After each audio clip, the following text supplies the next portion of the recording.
Hi, please come and candle of knowledge. Assalamualaikum my dear friends, most welcome once again in Kindle of Knowledge।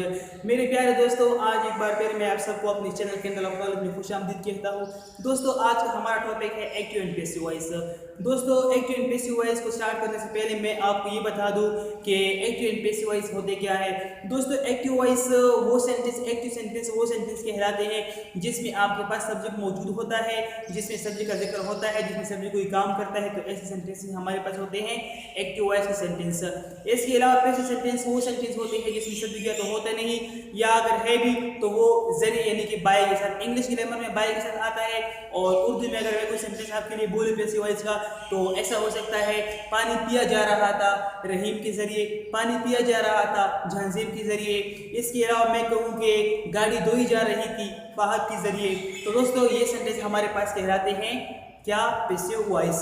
इसके अलावा अगर मैं active voice के sentence में active sentence आपके लिए एक बोल दूं, तो दोस्तों ऐसा हो सकता है कि मैं कहूं कि अकरम खाना खा रहा था, इस्लाम गाड़ी धो रहा था। तो दोस्तों, इस सेंटेंस में हमने क्या किया, सब्जेक्ट का जिक्र किया। अगर हमने सेंटेंस में सब्जेक्ट का जिक्र किया तो ये सेंटेंस हमारे पास एक्टिव वॉइस की हुई।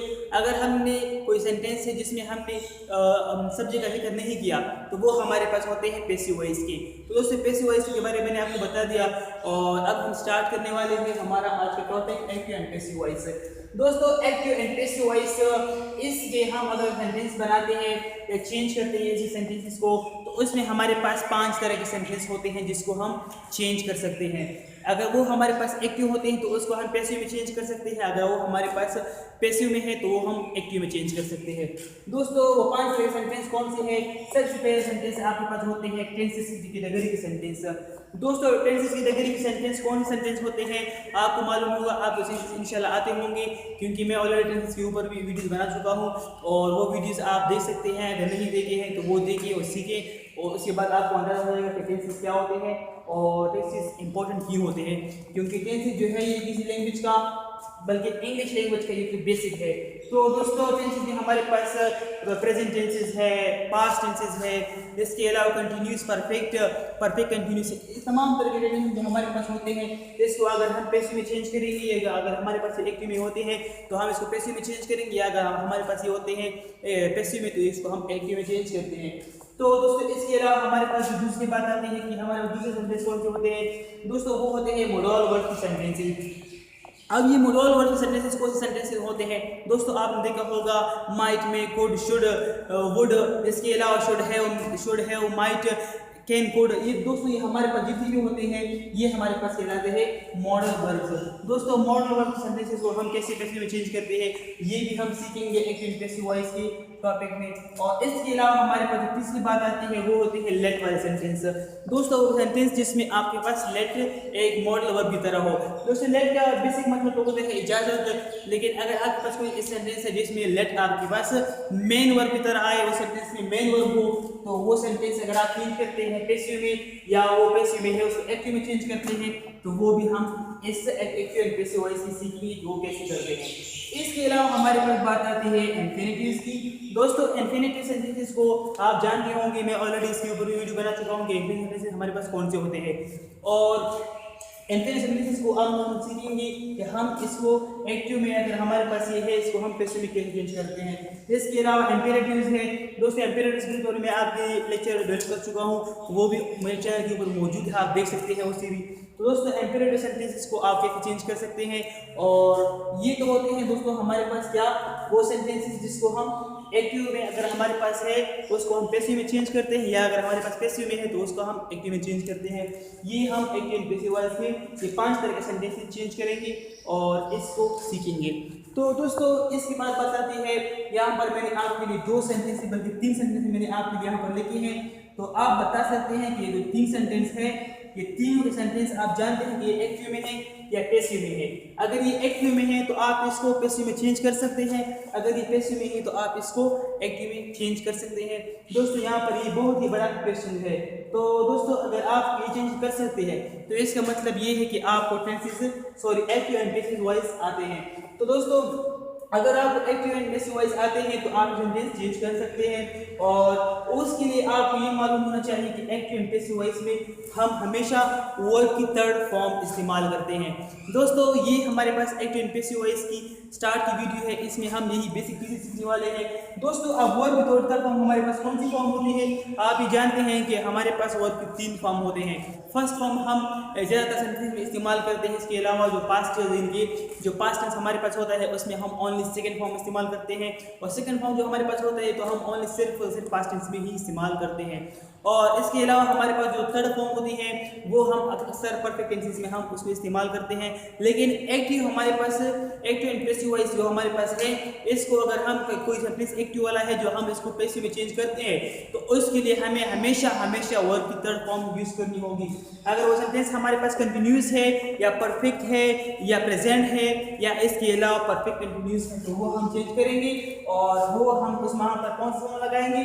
ओनली थर्ड फॉर्म वहाँ पर हम इस्तेमाल करेंगे। दोस्तों ये बात आप याद रखिए, छोटी छोटी पॉइंट है, ये याद रखना जरूरी है।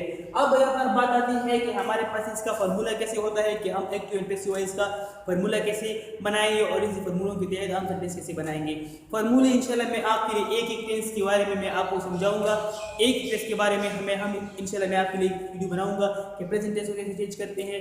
इसके अलावा कंटिन्यूस एक टेंस के बारे में इंशाल्लाह मैं आपके लिए वीडियो जरूर करूंगा। तो दोस्तों अब सरासरी में आपको सिर्फ इतना बता दूं कि आपके पास फार्मूले कैसे होते हैं एक्टिव पैसिव वॉइस के। दोस्तों एक्टिव वॉइस में आपके पास हमेशा पहले होता है सब्जेक्ट। दोस्तों सब्जेक्ट आपके पास एक्टिव वॉइस में पहले होता है।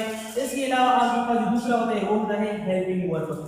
दोस्तों हेल्पिंग वर्ब तो आप जानते हैं कि अक्सर सेंटेंस में हमारे पास हेल्पिंग वर्ब होते हैं, और हमारे पास जिस सेंटेंस में हेल्पिंग वर्ब नहीं है वो आप जानते हैं कि वो हमारे पास सिर्फ अफर्मेटिव सेंटेंस होते हैं।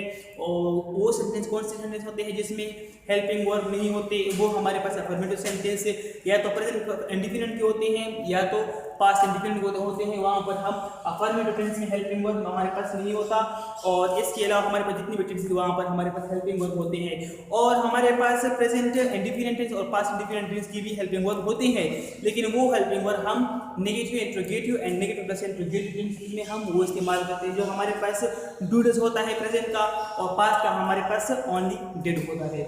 तो दोस्तों ये तो मैंने आपको बता दिया यहाँ पे फॉर्मूला कि आपके पास सबसे पहले सब्जेक्ट होना चाहिए, उसके बाद आपके पास हेल्पिंग वर्ब, और उसके बाद आपके पास मेन वर्ब होना चाहिए जो कि आपके पास जो वर्ब कहलाता है, जिसके बारे में मैंने आपको ऑलरेडी बताया कि जिसके आपके पास 3 फॉर्म्स होते हैं वो आप यहाँ पर लगाना है।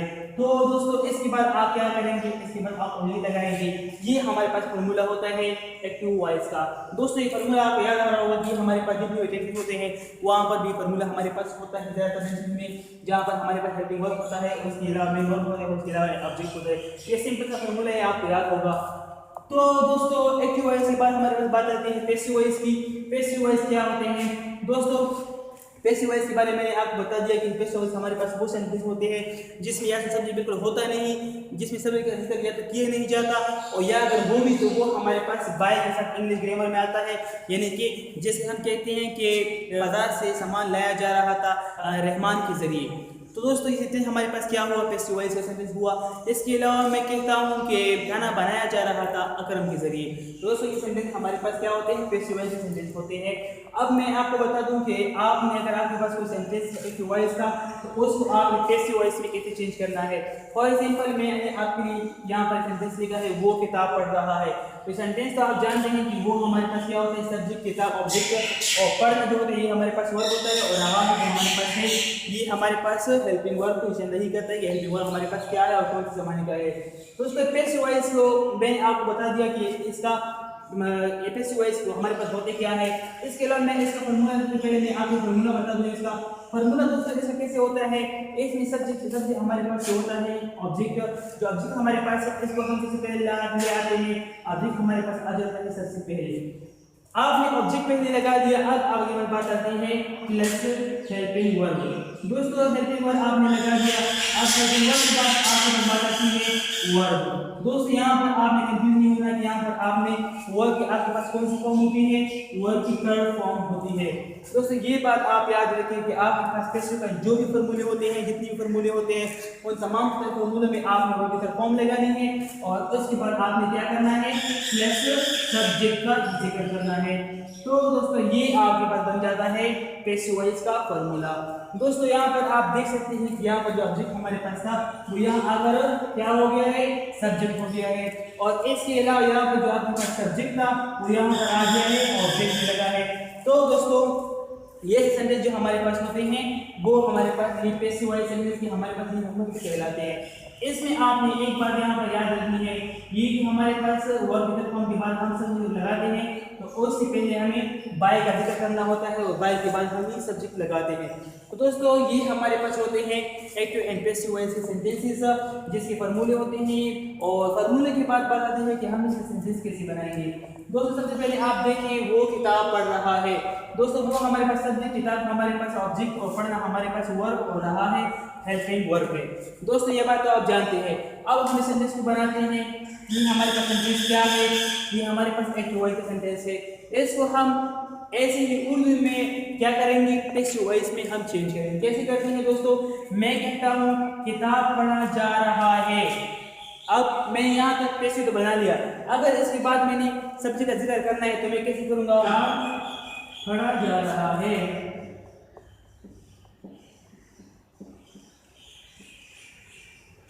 किताब पढ़ा जा रहा है उसके जरिए। तो दोस्तों ये हमारे पास क्या हो गया, पैसिव वॉइस का सेंटेंस हो गया। दोस्तों इस सेंटेंस में मैंने आपको बता दिया कि उसके जरिए, ये पैसिव वॉइस में हम अक्सर ये नहीं लगाते, इसका जिक्र नहीं होता, इसलिए तो पैसिव वॉइस बनाते हैं। पैसिव वॉइस इसलिए बनाते हैं कि उसमें हमें सब्जेक्ट का जिक्र नहीं करना होता है और वो हमारे पास यहाँ पे सेंटेंस कंप्लीट होता है, किताब पढ़ा जा रहा है। तो दोस्तों ये हमारे पास बन गया पैसिव वॉइस का सेंटेंस। इसके बाद हमारे पास बात आती है कि हमने दूसरा सेंटेंस बनाए। यहाँ पर आप इनके मैंने कहा है अनवर खाना खा रहा, तो ये हमारे पास पास्ट कंटिन्यूअस का सेंटेंस है। और अब हम इसको चेंज करेंगे, ये दोनों हमारे पास अफर्मेटिव टेंसेस हैं, ये मैंने आपको बताया है ऑलरेडी। तो दोस्तों इसके बाद आपने क्या करना है, अनवर खाना खा रहा था, इसको आपने पैसिव में चेंज करना है। कैसे करेंगे, खाना खाया जा रहा था बाय किसके जरिए, बाय अनवर। इंग्लिश में हम कैसे कहेंगे, बाय अनवर। बाय लगाएंगे, इसके बाद हम सब्जेक्ट लगाएंगे, तो ये हमारे पास इंग्लिश में इसका फॉर्मूला होता है, खाना खाया जा रहा था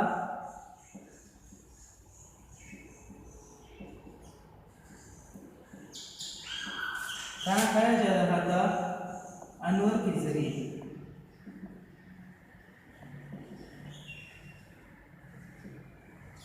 तो दोस्तों यहाँ पर आप देख सकते हैं कि मैंने सेंटेंस बनाए पैसिव वॉइस में, खाना खाया जा रहा था अनवर के जरिए, ये हमारे पास बन गया पैसिव वॉइस का सेंटेंस। बिल्कुल ये सेंटेंस इस सेंटेंस में आप देखेंगे कि बिल्कुल कोई फर्क नहीं, अनवर खाना खा रहा था या खाना खाया जा रहा था अनवर के जरिए, दोनों के मीनिंग सेम होते हैं। इसके अलावा वो किताब पढ़ रहा है या किताब पढ़ा जा रहा है उसके जरिए। दोस्तों इन दोनों सेंटेंसेस की मीनिंग हमारे पास क्या होते हैं, सेम होते हैं। अब इसको हम चेंज करेंगे क्या, पैसिव वॉइस में। आपने देखा कि इस सेंटेंस को हमने पैसिव वॉइस में चेंज किया, यहाँ पर भी आपने देखा कि सेंटेंस में हमारे पास मीनिंग जो इसके होते हैं वो सेम होते हैं। जैसे कि यहाँ पर है वो किताब पढ़ रहा है या किताब पढ़ा जा रहा है, उसके जरिए दोनों की मीनिंग आपको जो सेंस है इसका वो सेम मिलेगा। दोस्तों इसके बाद हमारे पास बात आती है, हमारे पास अफर्मेटिव जो हमारे पास सेंटेंस होता है उसका हम कैसे बनाएंगे, तीसरे नंबर पर। दोस्तों तीसरा हमारे पास सेंटेंस है वो फुटबॉल खेलता है। दोस्तों खेलता है जब आया ये हमारे पास क्या हुआ, ये प्रेजेंट इंडिफिनिट टेंस है। तो दोस्तों इसके बाद हमारे पास ये सेंटेंस है जिसको हम कैसे बनाएंगे पैसिव में, फुटबॉल खेला जाता है उसके जरिए। दोस्तों यहाँ पर हम कहेंगे फुटबॉल खेला जाता है उसके जरिए। दोस्तों ये बन गया आपके पास क्या इसका पैसिव वॉइस फुटबॉल खेला जाता है उसके जरिए। दोस्तों अब इस सेंटेंस की मीनिंग आप देखें और इसकी मीनिंग देखें, दोनों की मीनिंग आपके पास सेम होंगे। तो दोस्तों ये हमारे पास बनते हैं, इसमें हमारे पास पैसिव एंड एक्टिव वॉइस होते हैं। ये तो आज हमने ये देखा कि इस सेंटेंसेस को हम कैसे चेंज करेंगे। एक्टिव वॉइस के सेंटेंस हमारे पास उर्दू में कौन से होते हैं और हम इन सेंटेंस को पैसिव वॉइस में कैसे चेंज करेंगे। एक बात आप याद रखिए, जो स्क्रीन पर आपके जो मैंने एक स्क्रीनशॉट लगाई है, इस स्क्रीनशॉट को आप देखिए और मैं आपको बताना चाहता हूँ इसी वीडियो में कि हम टेंसेस के हमारे पास जो सेंटेंसेस है इस सेंटेंसेस को हम कैसे चेंज करेंगे। तो दोस्तों स्क्रीनशॉट आपके सामने है। दोस्तों सबसे पहले आपके पास है प्रेजेंट इंडेफिनिट टेंस। तो प्रेजेंट इंडेफिनिट टेंस के आगे आप देख सकते हैं कि एक्टिव वॉइस है और एक्टिव वॉइस में आप देखें कि इसका जो हेल्पिंग वर्ब होता है एक्टिव वॉइस में वो होता है क्या, वो होता है डू डज। लेकिन आपने जब ये डू डज इस्तेमाल करना है तो आपने ये नेगेटिव इंट्रोगेटिव टेंसेस में इस्तेमाल करना है। इसके अलावा आपको ये अफर्मेटिव टेंस में इस्तेमाल नहीं करना होगा। उसके कुछ रूल्स हैं इस्तेमाल करने के लिए, लेकिन वो हम फिर पढ़ेंगे। तो दोस्तों इसके बाद इसका आप देख सकते हैं कि इसका आपके पास पैसिव फॉर्म में इसका हेल्पिंग वर्ब क्या होता है, वो होता है दोस्तों आप देख सकते हैं कि यहाँ पर क्या है, SMR। तो दोस्तों अब इसका क्या होता है, इसका आपने देखा कि पैसिव फॉर्म में इसका हेल्पिंग वर्ब होता है SMR और एक्टिव फॉर्म में होता है डू डज। इसके बाद है दोस्तों आपके पास यहाँ पर आप देखें कि आपके पास क्या है, present continuous tense. Present continuous tense में आपके पास इसका हेल्पिंग वर्ब क्या होता है दोस्तों, वो आपके पास हेल्पिंग वर्ब होता है SMR। और जब इसका आप पैसिव फॉर्म बनाओगे तो पैसिव फॉर्म बनाने के लिए आपके पास इसका क्या हेल्पिंग वर्ब होता है, SMR प्लस बीइंग। तो दोस्तों इसके बाद आपके पास क्या है, इसके बाद आपके पास है प्रेजेंट परफेक्ट टेंस। दोस्तों प्रेजेंट परफेक्ट टेंस में आप देखिए कि आपके पास इसका हेल्पिंग वर्ब क्या होता है एक्टिव वॉइस में। दोस्तों एक्टिव वॉइस में इसका हेल्पिंग वर्ब होता है हैज़ और हैव। दोस्तों हैज़ और हैव ये इसके एक्टिव फॉर्म में इसके हेल्पिंग वर्ब होते हैं। जब इसको पैसिव आप बनाओगे तो इसके पैसिव बनाने के लिए आपको क्या करना होगा, हैज़ हैव के साथ आपको बीन लगाना होगा। तो दोस्तों इसके बाद आपके पास क्या है, इसके बाद है प्रेजेंट परफेक्ट कंटिन्यूस टेंस। दोस्तों प्रेजेंट परफेक्ट कंटिन्यूस टेंस का जो इस्तेमाल है वो रेयर इस्तेमाल है और उसका इस्तेमाल ज़्यादा नहीं होता। तो दोस्तों अब इसके हेल्पिंग वर्ब क्या होते हैं एक्टिव वॉइस में, वो आपके पास होते हैं हैज़ बीन और हैव बीन। और जब इसको आप इसका पैसिव बनाओगे तो पैसिव कैसे बनाओगे, हैज़ बीन हैव बीन, इसके साथ आप क्या लगाओगे, बीइंग। तो दोस्तों अब आपने यहाँ पर देखा कि आपने जब इसका हेल्पिंग वर्ब लगाते हैं प्रेजेंट परफेक्ट कंटिन्यूस टेंस का तो वो आपके पास एक्टिव फॉर्म में होता है क्या, एक्टिव फॉर्म में उसका हेल्पिंग वर्ब होता है हैज़ या हैव प्लस बीन। और जब इसका पैसिव बनाओगे तो पैसिव बनाने के लिए हैज़ हैव में से एक लगाओगे और उसके बाद बीन लगाओगे, बीन के बाद आपको बीइंग लगाना होगा। तो दोस्तों ये आपके पास हो गया प्रेजेंट टेंस। तो इसके बाद हमारे पास बात आती है कि इसका हम पास्ट टेंस कैसे बनाएंगे। दोस्तों पास्ट टेंस बनाने के लिए आपको क्या करना होगा, पास्ट इंडेफिनिट टेंस जो होता है उसके हेल्पिंग वर्ब आपके पास क्या होते हैं, सिर्फ और सिर्फ एक ही हेल्पिंग वर्ब होता है डिड, जिसका इस्तेमाल आप नेगेटिव इंट्रोगेटिव टेंसेस में करते हैं। इसके अलावा आप अफर्मेटिव टेंस में इसका इस्तेमाल करते हैं, लेकिन उसके खास उसूल हैं। जैसे कि मैंने आपको बता दिया कि प्रेजेंट इंडेफिनिट टेंस के कुछ खास उसूल होते हैं। जब उसका हेल्पिंग वर्ब आप डू डज लगाते हैं तो उसके बारे में हम इंशाल्लाह आगे जानेंगे। तो दोस्तों अब इसके बाद हम आपको बता दें कि इसका जो हेल्पिंग वर्ब होता है वो मैंने आपको बता दी कि हेल्पिंग वर्ब होता है डिड। और इसके बाद दोस्तों इसका क्या है, पास्ट कंटिन्यूस टेंस। दोस्तों पास्ट कंटिन्यूस टेंस में इसका हेल्पिंग वर्ब होता है वाज वर। दोस्तों वाज वर ये दोनों हेल्पिंग वर्ब आपके पास होते हैं। और जब इसका आप क्या बनाओगे पैसिव, तो पैसिव बनाने के लिए आपको क्या करना होगा, वाज वर प्लस बीइंग लगाना होगा। तो ये आपके पास बन जाता है passive form of past continuous tense. इसके बाद दोस्तों आपके पास है पास्ट परफेक्ट। दोस्तों एक ही हेल्पिंग वर्ब आपके पास होता है पास्ट परफेक्ट टेंस का, वो होता है हेड। और जब आप हेड के जब पास्ट परफेक्ट टेंस के आप बनाओगे पैसिव वॉइस के लिए आपके पास इसका हेल्पिंग वर्ब क्या हो जाता है, हेड बीन। दोस्तों हेड बीन आपके पास होता है पास्ट परफेक्ट टेंस का हेल्पिंग वर्ब पैसिव वॉइस में। तो दोस्तों अब इसके बाद हम बात करते हैं पास्ट परफेक्ट कंटिन्यूस टेंस का। पास्ट परफेक्ट कंटिन्यूस टेंस में आपके पास क्या होते हैं इसकी हेल्पिंग वर्ब, हेड बीन। दोस्तों हेड बीन आपके पास एक ही हेल्पिंग वर्ब होता है पास्ट परफेक्ट कंटिन्यूस टेंस का। और इस पास्ट परफेक्ट कंटिन्यूस टेंस का हेल्पिंग वर्ब आपके पास होता है। जब इसका पैसिव बनाओगे तो पैसिव बनाने के लिए आपको क्या करना होगा, इसका इस्तेमाल बिल्कुल रेयर है, इसका इस्तेमाल बाज़ दफ़ा नहीं होता, लेकिन जब ज़रूरत पड़ती है तो इसका इस्तेमाल हो जाता है। बहुत कम ज़रूरत पड़ती है, इसीलिए इसको भी मैंने रेयर में डाला है। तो इसके बाद दोस्तों आप जब इसका पैसिव बनाओगे तो आपको इसका पैसिव कैसे बनाओगे, इसका पैसिव जब आप बनाओगे दोस्तों तो वो ऐसे बनाते हैं कि आपने हेड बीन प्लस बीइंग लगाना होगा। तो ये आपके पास बन जाता है पेसियो। दोस्तों अब इसके बाद बात करते हैं फ्यूचर इंडेफिनिट टेंस के हवाले से। दोस्तों फ्यूचर इंडेफिनिट टेंस के हेल्पिंग वर्ब आपके पास होते हैं विल, शेल। दोस्तों विल, शेल इन दोनों को आपने अकॉर्डिंग टू सब्जेक्ट लगाना होगा। जो आगे आपके पास अगर सब्जेक्ट फर्स्ट पर्सन हो तो आपने फर्स्ट पर्सन के साथ आपने शेल लगाना होगा, लेकिन शेल अब जो है अब ये मॉडल वर्ब बन चुका है, अब ये शेल का कंसेप्ट खत्म हुआ है। तो आपने सिर्फ और सिर्फ विल जो है ये आप हर प्रोनाउन के साथ, हर नाउन के साथ आप लगा सकते हैं। हर नाउन प्रोनाउन के बाद आप ये लगा सकते हैं। तो दोस्तों अब जब इसका आप फ्यूचर इंडेफिनिट टेंस का पैसिव बनाओ, फ्यूचर इंडेफिनिट टेंस जब हम बनाते हैं तो उसके हेल्पिंग वर्ब हमारे पास पैसिव में क्या होते हैं, उसके हेल्पिंग वर्ब हमारे पास होते हैं विल बी और शेल बी। दोस्तों इसके बाद हम बात करते हैं फ्यूचर कंटिन्यू टेंस की। दोस्तों फ्यूचर कंटिन्यू टेंस में आप देख सकते हैं कि यहाँ पर आपके पास क्या है, इसके हेल्पिंग वर्ब क्या होते हैं, विल बी, शेल बी। तो दोस्तों जब आप इसका पैसिव बनाओगे तो पैसिव बनाने के लिए आपको विल बी और शेल बी इन दोनों के साथ आपने क्या लगाना होगा, बीइंग। तो दोस्तों विल बी लगाएंगे, उसके बाद प्लस आप क्या करेंगे, बीइंग लगाएंगे। इसी तरह शेल बी के साथ भी आप बीइंग लगाएंगे तो ये आपके बन जाता है फ्यूचर कंटिन्यू टेंस का पैसिव वॉइस। तो दोस्तों इसके बाद अब बात करते हैं फ्यूचर परफेक्ट टेंस का। दोस्तों फ्यूचर परफेक्ट टेंस की हेल्पिंग वर्ब आपके पास क्या होते हैं, फ्यूचर परफेक्ट टेंस का आपके पास हेल्पिंग वर्ब होता है विल है और शेल है, इन दोनों के बाद आपने बीन लगाना होगा तो ये आपके पास बन जाता है क्या, फ्यूचर परफेक्ट टेंस का पैसिव वॉइस। दोस्तों इसके बाद हम बात करते हैं फ्यूचर परफेक्ट कंटिन्यू टेंस का। तो उसमें जो दोस्तों फ्यूचर परफेक्ट कंटिन्यू टेंस भी आपके पास रेयर है इस्तेमाल इसका, तो आपने फ्यूचर परफेक्ट कंटिन्यू टेंस का भी रेयर इस्तेमाल करना है। कभी कभार इसका इस्तेमाल होता है लेकिन अक्सर वक्त इसकी ज़रूरत नहीं पड़ती, तो इसका इस्तेमाल भी हम रेयर में करते हैं। जैसे कि आपको मैंने बता दिया कि फ्यूचर परफेक्ट कंटिन्यू टेंस भी आपके पास रेयर है। इसके अलावा आपके पास जो प्रेजेंट परफेक्ट कंटिन्यूस टेंस है वो भी रेयर है, पास्ट परफेक्ट कंटिन्यूस है वो भी रेयर है। इसके अलावा फ्यूचर कंटिन्यूस टेंस है जो वो भी आपके पास रेयर में इसका इस्तेमाल होता है, तो आपने इसका इस्तेमाल बाज़ दफ़ा करना है, तो इसलिए आपके पास इसके हेल्पिंग वर्ब क्या होते हैं, बीइंग लगाना होगा इसके बाद। तो दोस्तों अब इन चारों टेंसेस के आपको मैंने क्या बता दी, हेल्पिंग वर्ब एक्टिव वॉइस में और पैसिव वॉइस में। और फ्यूचर परफेक्ट कंटिन्यूस का हेल्पिंग वर्ब जब आप इसका पैसिव में बनाओगे तो पैसिव में इसका हेल्पिंग वर्ब क्या हो जाता है, इसका हेल्पिंग वर्ब जो हो जाता है will have been plus being. तो दोस्तों आप जब इसका पैसिव बनाओगे तो विल हैव बीन और या shall have been plus being आप दोनों के साथ बीइंग लगाओगे। हाँ तो दोस्तों कैसी लगी मेरी वीडियो, अगर अच्छी लगी है तो बराए करम इसको लाइक करना, शेयर करना और मेरे चैनल को सब्सक्राइब करना बिल्कुल ना भूलेगा। इसके साथ जो बेल आइकॉन है इसको प्रेस कर देना ताकि मेरी हर आने वाली वीडियो की नोटिफिकेशन आपको मिल सके। मिलते हैं इंशाल्लाह अगली वीडियो में, तब तक के लिए खुदा हाफिज़।